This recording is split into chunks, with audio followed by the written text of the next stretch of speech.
Hello everyone, welcome to my channel. This is me Simran Jamwal और ये video class 9th के बच्चों के लिए है। तो बच्चा, ये आपकी इकोनॉमिक्स की बुक का चैप्टर नंबर 1 है, जिसका नाम है the story of village Palampur. इसमें हम पढ़ेंगे कि जो विलेज है पालमपुर, वहाँ पे फार्मिंग जो है वो किस तरीके से होती है, क्या क्या चीज़ें ज़रूरी होती हैं, वो सब कुछ हम इसमें पढ़ेंगे। ओवरव्यू में आपको बेसिकली सिर्फ इतना बताया हुआ है कि पर्पस है इस स्टोरी को बताने का कि आप जो बेसिक कॉन्सेप्ट्स हैं जो कि प्रोडक्शन में यूज़ होते हैं उनके बारे में समझें। इसीलिए आपको एक हाइपोथेटिकल विलेज, जिसका नाम पालमपुर है, हाइपोथेटिकल विलेज मतलब कि एक इमेजिनरी विलेज से बताया जा रहा है। फार्मिंग जो है पालमपुर में एक मेन एक्टिविटी है जो कि वहाँ पे सबसे ज़्यादा होती है। और भी होती हैं एक्टिविटीज़, बट वो कम तादाद में होती हैं, जैसे कि डेयरी हो गई, ट्रांसपोर्ट हो गई। तो इन प्रोडक्शन एक्टिविटीज़ के लिए बहुत से रिसोर्सेज की ज़रूरत होती है। नेचुरल रिसोर्सेज की ज़रूरत होती है, मैन मेड आइटम्स की ज़रूरत होती है, ह्यूमन एफर्ट्स, मनी की ज़रूरत होती है। इस स्टोरी ऑफ पालमपुर से हम इन्हीं सब चीज़ों के बारे में पढ़ेंगे। तो सबसे पहले आप पेंसिल लेके बैठा करिए जब भी आप पढ़ने बैठते हैं, तो ताकि आप अंडरलाइन कर लें जो कि इंपॉर्टेंट पॉइंट्स होंगे। इंट्रोडक्शन में हमें बताया है पालमपुर जो है वो एक वेल कनेक्टेड है अपने नेबर्स विलेजेस और टाउन्स से, क्योंकि जो पालमपुर का रोड है, ये मान लो पालमपुर विलेज है, जो इसका रोड है वो इसको कनेक्ट करता है बहुत सी विलेजेस से, उसकी जो नेबरिंग विलेजेस हैं, टाउन्स हैं, उनसे, बड़े बड़े मार्केट से।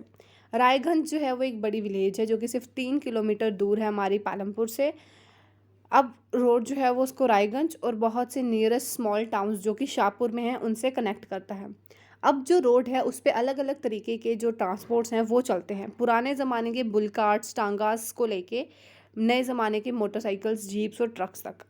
इन पे क्या लोड होके जाती है? जैगरी, विच मीन्स गुड़। गुड़ जो है वो लोड होके इसमें जाता है। इस विलेज में टोटल 450 फैमिलीज रहती हैं जो कि अलग अलग कास्ट से बिलोंग करती हैं। 80% जो अपर कास्ट फैमिलीज़ रहती हैं वहाँ पे, जो कि मेजॉरिटी में है ऑब्वियसली, और उनके घर जो हैं वो अच्छे से सीमेंटेड और ब्रिक्स से बने हुए हैं।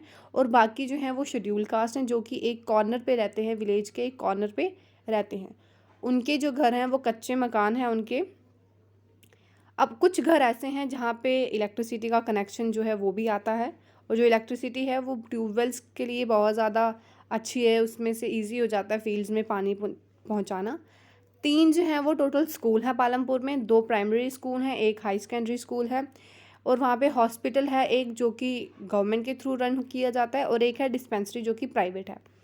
1.1 में आप देख सकते हैं कि टांगा और ट्रक में क्या सामान लोड होके जा रहा है। अब इस डिस्क्रिप्शन से आपको पता लग गया होगा कि जो पालमपुर है वो वेल डेवलप्ड है, क्योंकि उनके roads, transport, electricity, irrigation, health facilities, schools facilities, ये सब कुछ जो है वहाँ पे पालमपुर में बहुत आसानी से मिल जाती हैं। इसीलिए जो पालमपुर है वो एक इमेजिनरी विलेज, जिसको हम कहते हैं कि ये एक इमेजिनरी विलेज है। अब हम इसके थ्रू क्या पढ़ेंगे कि उसमें जो प्रोडक्शन एक्टिविटीज़ होती हैं उनमें क्या क्या होता है, उस प्रोडक्शन एक्टिविटीज़ में क्या क्या होता है।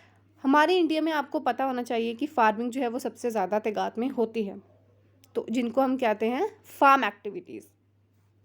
और कुछ ऐसी एक्टिविटीज़ होती हैं जो कि फार्मिंग को छोड़ के होती हैं, जैसे कि मैन्युफैक्चरिंग होगी, शॉपकीपिंग होगी, ट्रांसपोर्ट होगी, उन्हें हम कहते हैं नॉन फार्म एक्टिविटीज़। तो कुछ ऐसी विलेजेस हो सकती हैं हमारे इंडिया में जो कि पालमपुर विलेज, जो कि एक इमेजिनरी विलेज है, उसके साथ कनेक्ट कर सकें, खुद को रिलेट कर सकें। अब ऑर्गेनाइजेशन ऑफ प्रोडक्शन।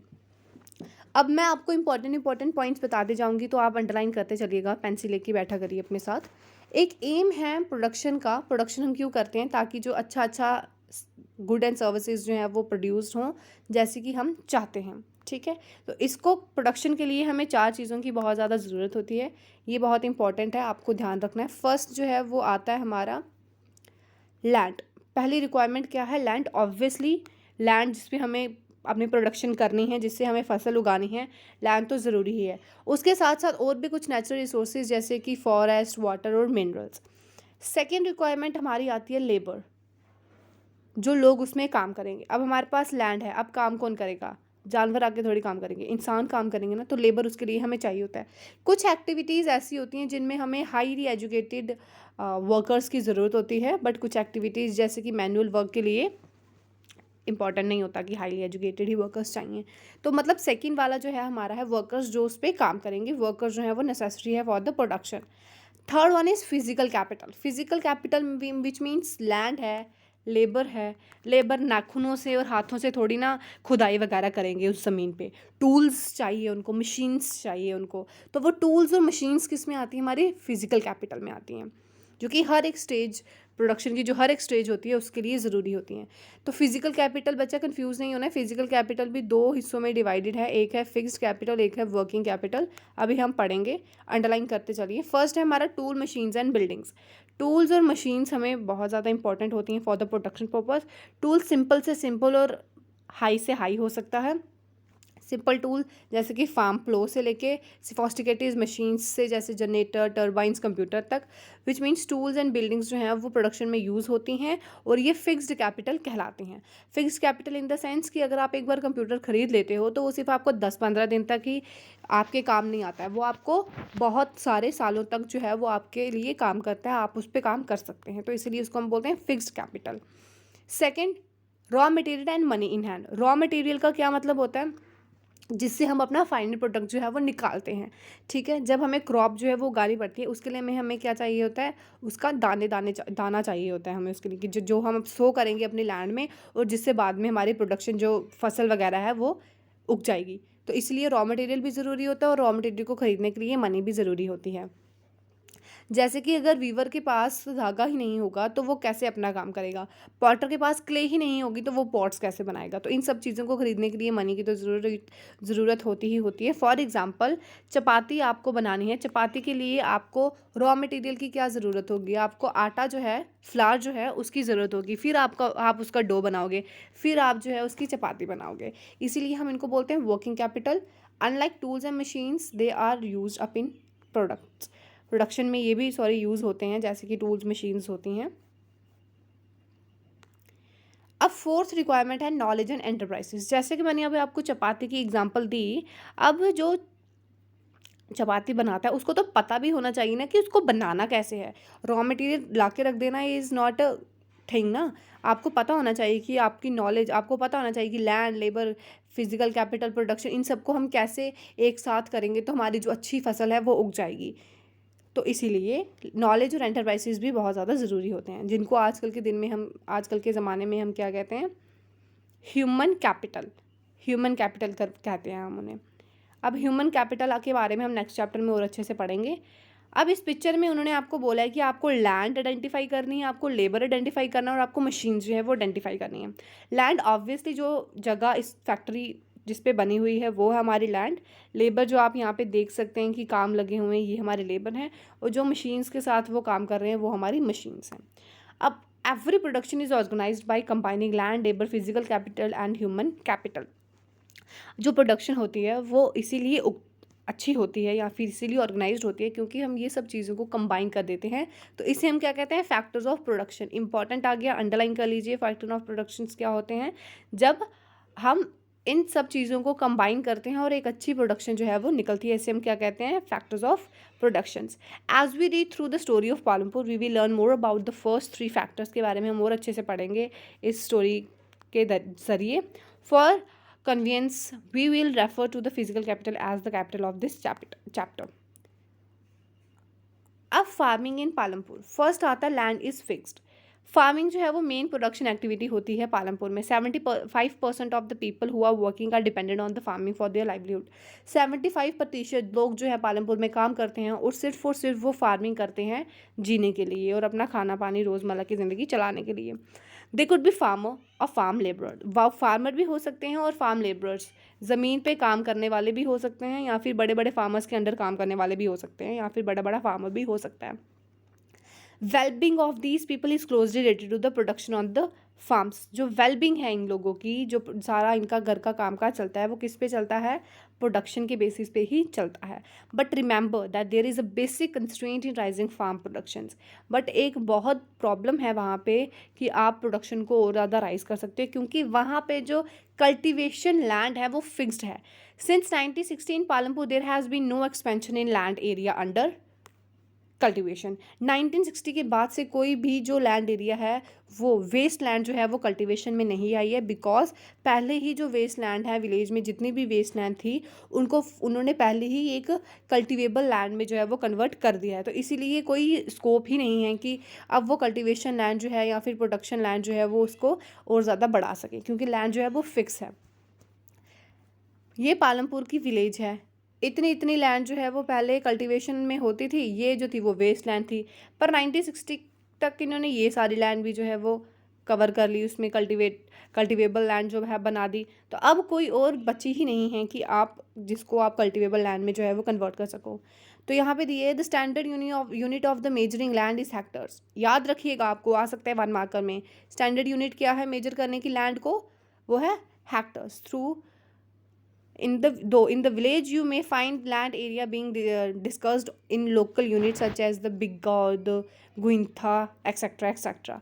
विलेजेस में आपने लोकल जो लोग बोलते हैं ना कि ये इतनी वो कनाल ज़मीन है, इतनी बिग्घा ज़मीन है, इतनी गुइंथा ज़मीन है, तो ये लोकल यूनिट्स हैं वो लोग यूज़ करते हैं। 1 hectare equals to area of a square with 1 side measures 100 metres. तो 1 हेक्टर जो है वो कितने होता है, एक एरिया लैंड का स्क्वायर में, जो कि 100 मीटर्स होता है उसकी side. Can you compare the area of 1 Hector field with the area of your school ground. तो ये आपका क्वेश्चन उन्होंने पूछा हुआ है। अब सेकंड जो है वो आता है, is there a way one can grow more from the same land. क्या कोई ऐसा तरीका है जो एक लैंड पे जो है वो एक इंसान बहुत सी अलग अलग क्रॉप्स ग्रो कर सकता है। So in the kind of the crops grown and facilities available, जितनी भी क्रॉप्स या फिर फैसिलिटीज़ अवेलेबल है पालमपुर में, would resemble a village on the, जितनी भी फैसिलिटीज़ या फिर जो क्रॉप ग्रोइंग फैसिलिटीज़ हैं वो एक विलेज है western part of the state Uttar Pradesh में, उसके साथ रिसेंबल करती है। All land is cultivated in Palampur. आपको पता है कि जितनी भी लैंड थी पालमपुर में वो सारी कल्टिवेबल लैंड है। अब कोई भी आइडियल लैंड लेफ्ट नहीं है कि वो उनको कन्वर्ट करें कल्टिवेबल लैंड में। तो rainy season which means kharif season में क्या होता है, फार्मर ग्रो करता है जॉवर और बाजरा और जॉवर जो है वो क्या करते हैं, ग्रो करते हैं फार्मर अपनी लैंड पे, और बाद में क्या करते हैं, इनको एज अ गाय के चारा भी काम आ जाता है। So this is followed by cultivation of potatoes between October and December. और अक्टूबर दिसंबर में वो एक कॉमन है क्रॉप जिसे बोलते हैं पोटैटो भी जो है वो ग्रो कल्टीवेट कर लेते हैं। अब रावी सीजन में, विंटर सीजन में क्या करते हैं, ये वीट जो है वो उगाते हैं। वीट की प्रोडक्शन के बाद जितनी उनको अपने घर के लिए चाहिए होती है, अपनी कंजप्शन के लिए फैमिली में, उतनी वो अपने पास रखते हैं, बाकी वो बेच देते हैं मार्केट में जाकर, जो कि रायगंज में है। इनको छोड़ के वो शुगर केन की जो हार्वेस्टिंग है वो भी करते हैं वंस एवरी ईयर। हर साल होती है वो, एक बार हर साल में एक बार होती है शुगर केन की। एज अ रॉ भी उसको बेचते हैं और उसका गुड़ बना के भी जो है ट्रेडर्स हैं शाहपुर में उनको बेच देते हैं। एक रीज़न क्यों कि farmers are able to grow 3 different crops in year in Palampur due to the well developed irrigation system. क्यों जो एक फार्मर है वो एक साल में 2 से 3 जो अलग अलग डिफरेंट क्रॉप्स हैं वो ग्रो कर सकता है, क्योंकि जो उनका इरीगेशन सिस्टम है वो बहुत ही ज़्यादा अच्छा है, वेल डेवलप्ड है। इलेक्ट्रिसिटी जो है वो हर रोज़ आती है पालमपुर में। So its major impact was to transfer the system of irrigation. तो इसीलिए ये जो इरीगेशन का सिस्टम है इलेक्ट्रिसिटी से बहुत ज़्यादा अच्छा हो जाता है, क्योंकि पहले पर्शियन व्हील्स जो थे वो यूज़ किए जाते थे फार्मर्स के द्वारा कि वो अपनी स्मॉल फील्ड्स में इरीगेशन के लिए वो पानी वहाँ से यूज़ कर सकें।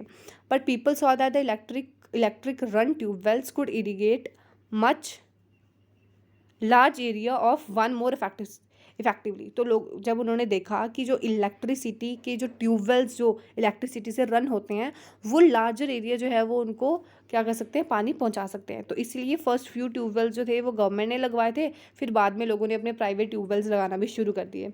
तो अब मिड 1970s के बाद entire cultivated area of 200 hectares was irrigated. 1970 के बाद से जो जितना भी एरिया है 200 हेक्टर्स जितना भी एरिया है वो सारा जो है वो इरीगेट होता है बहुत अच्छे से ट्यूबवेल्स आने के बाद। अब यहाँ पे देखते हैं कि इसमें बॉक्स में क्या दिया है, not all village in India have such high level of irrigation.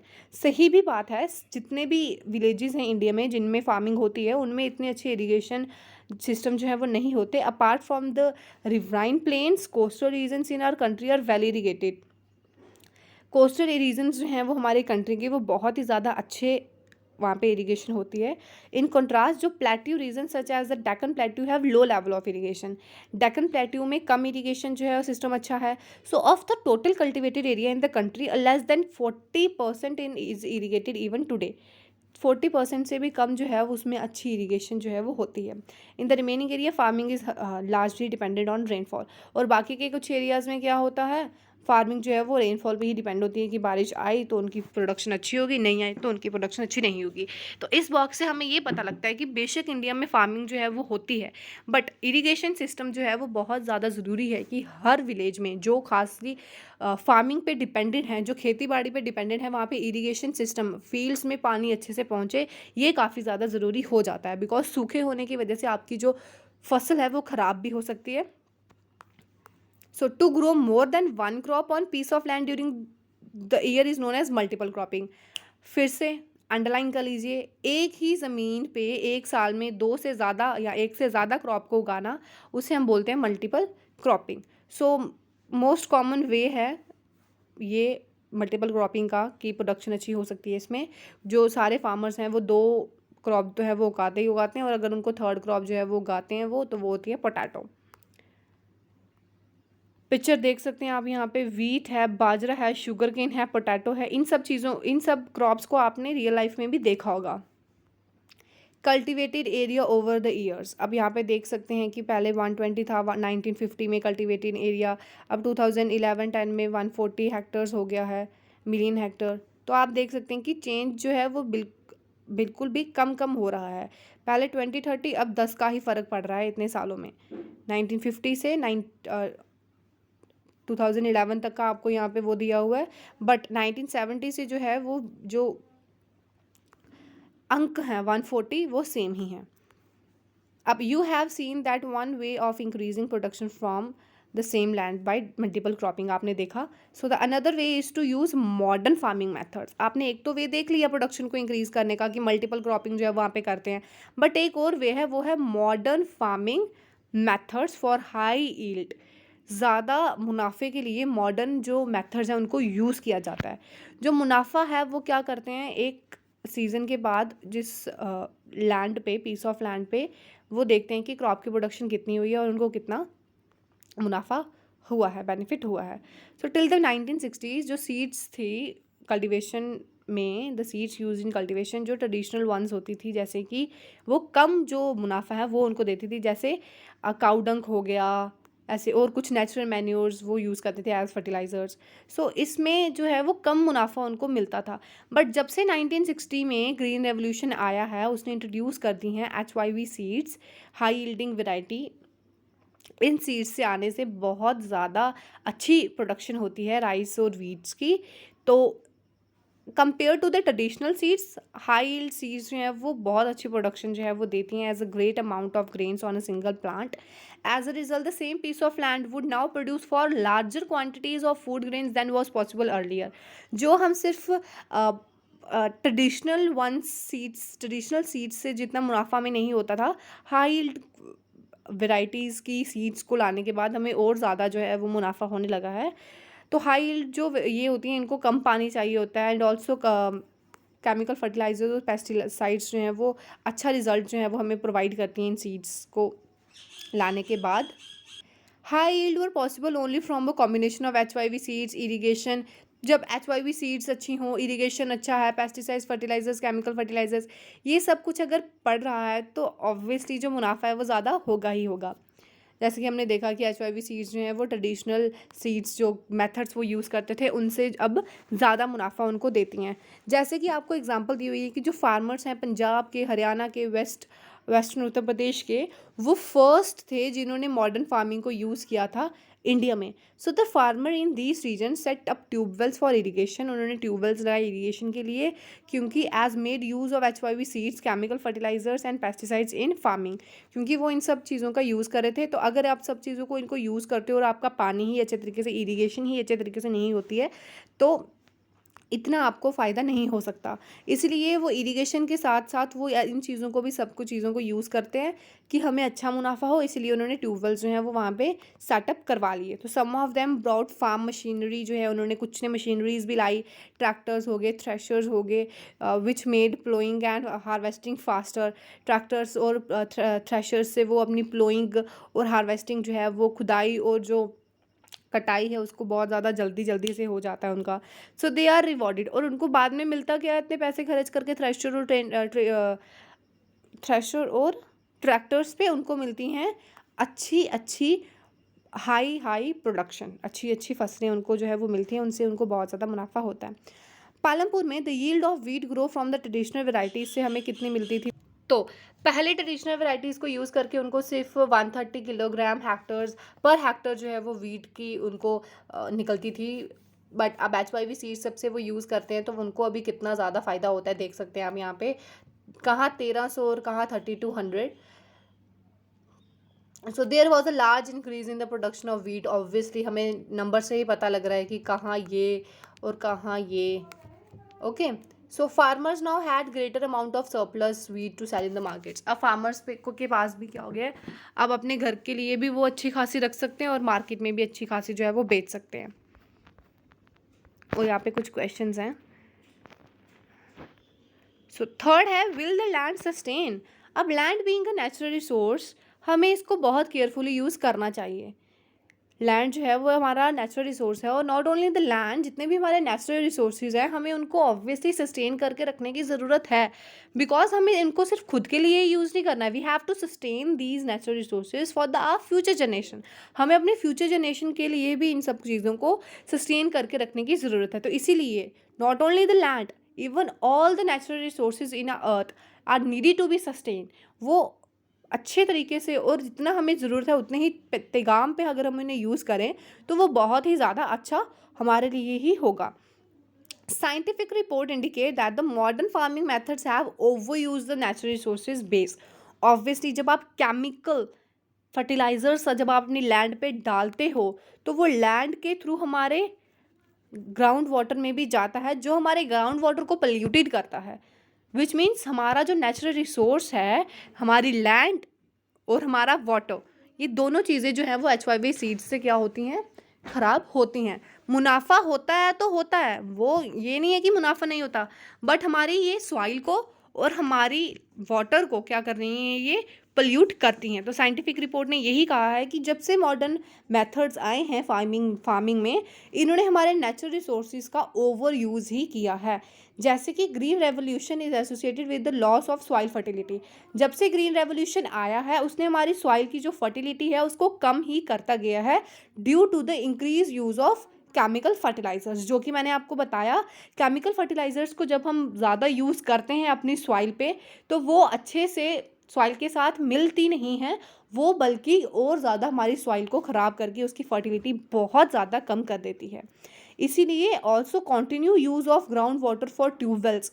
Ground water ऐसे भी गंदा होता है केमिकल फर्टिलाइजर्स डालने से सॉइल में, जब वो पानी में जाता है तो, और जब हम उनका ट्यूबवेल से इरिगेशन पर्पस के लिए जब हम ग्राउंड वाटर को और ज़्यादा यूज़ करते हैं तो वो जो हमारा ग्राउंड वाटर है वो कम कम होता जा रहा है, ठीक है, इससे बढ़ नहीं रहा। सो इन्वायरमेंटल रिसोर्सेज जैसे कि सॉइल की फर्टिलिटी है, ग्राउंड वाटर है, ये जब एक बार ख़त्म होते हैं तो इनको काफ़ी ज़्यादा साल लग जाते हैं फिर से बनने में। इसीलिए जब अगर ये एक बार डिस्ट्रॉय हो गए तो it is very very difficult to restore them.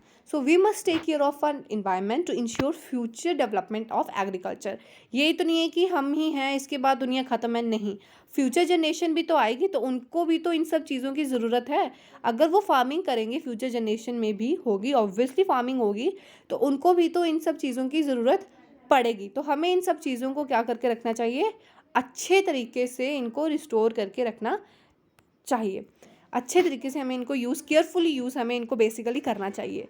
आप भी अगर कहीं देखते हैं कि नेचुरल रिसोर्सेज को हानि पहुंचाई जा रही है तो आप भी अपना थोड़ा थोड़ा योगदान दे सकते हैं नेचुरल रिसोर्सेज को क्या करने में, प्रिजर्व करने में, उनको बचाने में। जैसे कि अगर आप देखते हैं कि आपकी इलेक्ट्रिसिटी कहीं भी चालू है, आप नहीं हैं कमरे में, फालतू में ही आपकी जो लाइट्स हैं वो जल रही हैं, तो you can switch off the lights. तो अगर आप देखते हैं कि कहीं पानी जो है वो बह रहा है, आपको नल को बंद कर देना है। ओके, सो अब यहाँ पे देखते हैं कि इस बॉक्स में क्या दिया है। So chemical fertilizers provide minerals which dissolve in water are immediately available to plants.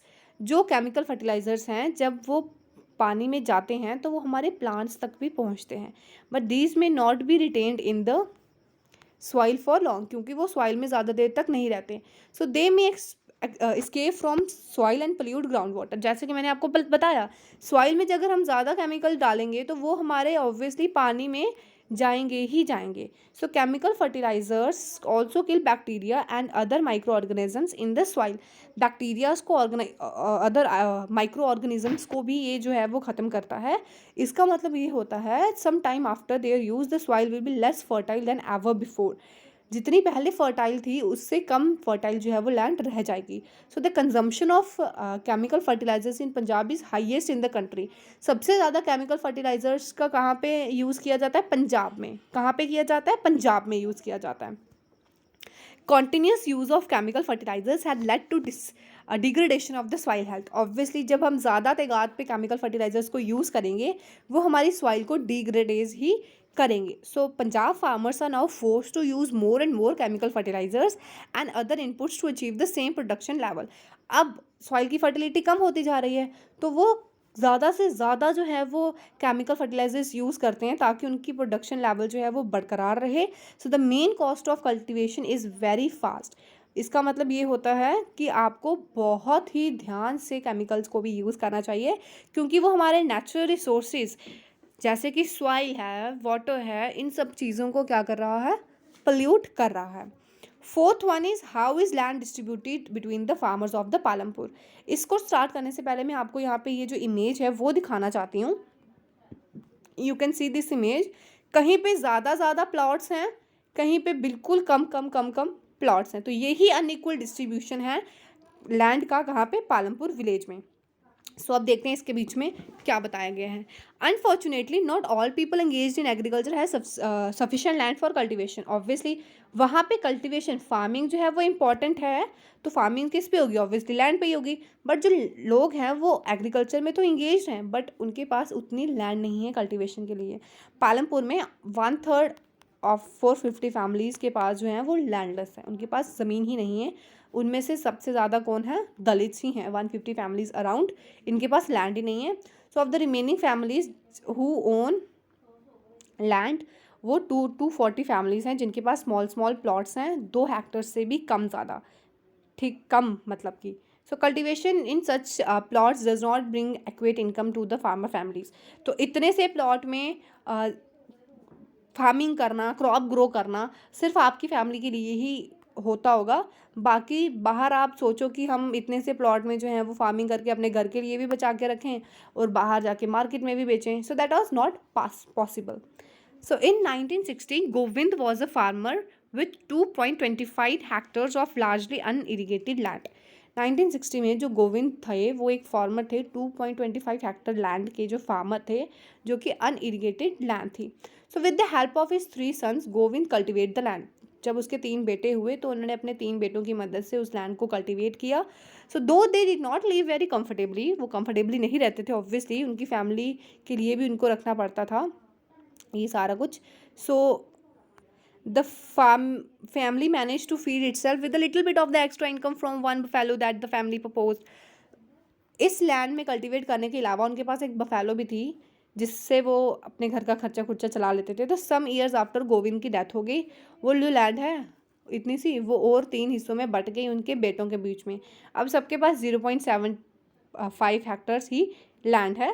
So even with improved irrigation अच्छी होने के बाद भी उनके जो सन हैं वो उस लैंड पे अच्छी कमाई नहीं कर पाते, क्योंकि पहले तो मानो इतनी लैंड थी, जब वो डिवाइड हो गई वो इतने से रहे तो उनकी भी तो उसके बेटों की भी तो फैमिली होगी ना, तो वो इतनी ज़मीन से क्या करेंगे भाई? खुद खाएंगे या फिर अपने फैमिली को खिलाएंगे या बाहर बेच के पैसे कमाएंगे?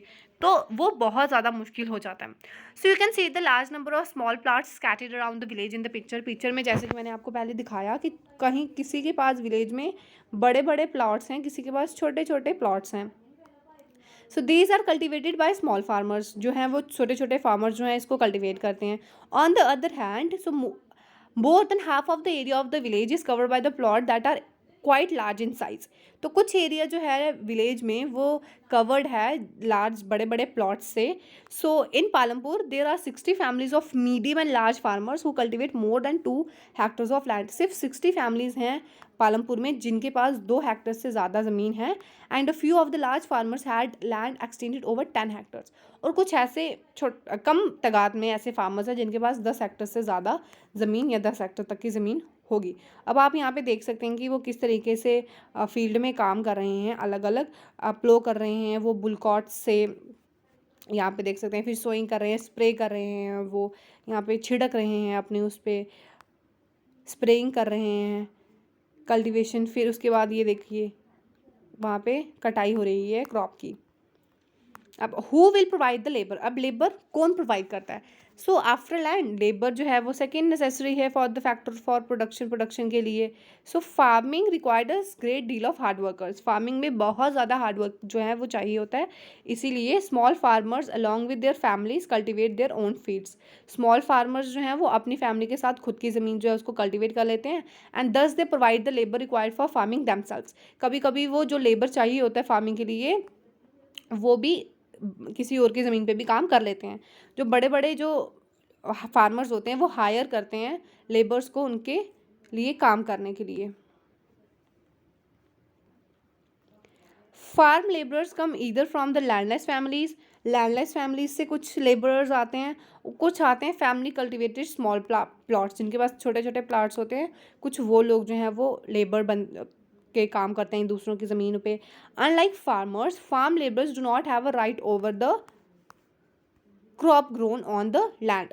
फार्मर्स की तरह जो काम करते हैं वहाँ पे उनको कोई हक नहीं होता कि वो अपनी ज़मीन जो उनके पास, ऑब्वियसली उनके पास ज़मीन तो होती नहीं है तो उनके पास कोई हक नहीं होता that they do not have right over the crop grown on the land. उनका कोई हक नहीं होता जो ज़मीन पे क्रॉप उगाते हैं। जैसे कि ये इस इंसान की ज़मीन है, इसने हायर की है आगे 5 बंदे जो इस ज़मीन पे काम कर रहे हैं, इनका कोई हक नहीं है इस ज़मीन पे, इस क्रॉप पे जो इन्होंने क्रॉप ग्रो किया है।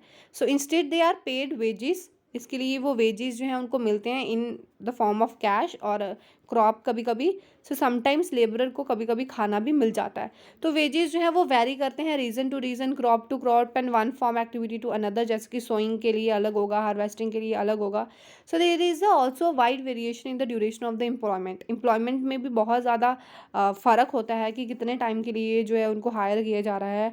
क्या वो रोज़ डेली जो है उनको काम ढूंढना पड़ता है, एक दिन के लिए होता है या फिर पूरे साल के लिए होता है।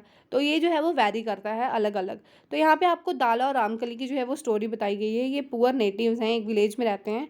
तो ये कहते हैं it is difficult to find work these days, इन दिनों काम ढूंढना बहुत ही ज़्यादा मुश्किल है क्योंकि only the large farmer hires us, जो बड़े बड़े फार्मर्स होते हैं वो ही सिर्फ हमें हायर करते हैं।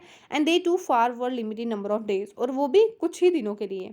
तो ये क्या कहती हैं, Ghanshyam the large farmer has just brought a harvester, जो घनश्याम है जो कि बड़े फार्मर हैं उन्होंने अभी एक हार्वेस्टर मंगवा लिया है।